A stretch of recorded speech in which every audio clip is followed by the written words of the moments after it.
Look at this map. It looks normal, but it hides a deadly trap.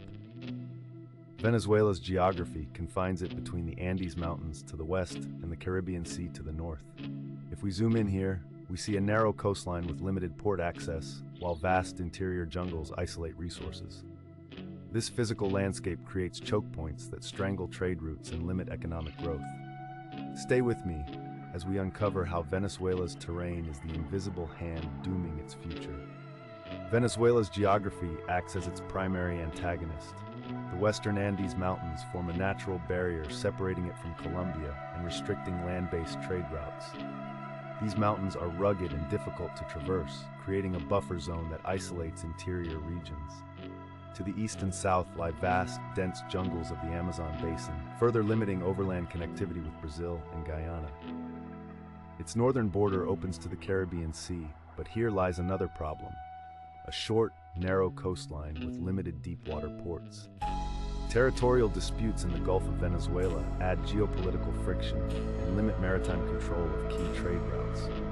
This geography creates multiple choke points, forcing Venezuelan exports, especially oil, through heavily trafficked bottlenecks vulnerable to disruption. The combination of mountains, jungles, and minimal port infrastructure severely restricts Venezuela's ability to develop efficient trade corridors, directly impacting its GDP and economic resilience. Facing these geographical challenges, Venezuela has attempted several strategic maneuvers. Internally, infrastructure projects aim to connect isolated regions, but progress is hindered by terrain and investment shortages amplified by economic decline. Internationally, Venezuela leans heavily on alliances with countries like Russia, China, and Cuba, seeking military and economic support, attempting to break economic isolation through bilateral deals bypassing traditional trade routes. Militarily, Venezuela fortifies buffer zones along mountainous borders and coastal choke points, aiming to deter external intervention and maintain control of its limited port access. The government also pursues unconventional means to open alternative trade routes, including potential canal projects and expanded river navigation, yet these remain largely aspirational. Despite these efforts, Venezuela remains susceptible to its geographic constraints, as infrastructure bottlenecks and contested maritime domains persist. Looking forward to the next 10 years, Venezuela's geography will continue exerting pressure on its geopolitical trajectory. Without significant breakthroughs in infrastructure and political stability, the country's GDP growth will remain stunted by limited access to global trade routes.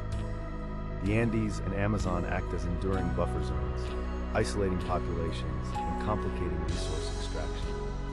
Control over maritime choke points will become even more critical, especially as regional powers vie for influence in the Caribbean basin. Demographically, migration patterns driven by economic hardship will alter internal dynamics, concentrating populations around limited urban and coastal centers. Unless Venezuela can diversify its trade routes and create new buffer zones of influence through regional partnerships, it risks continued marginalization and vulnerability to external economic shocks.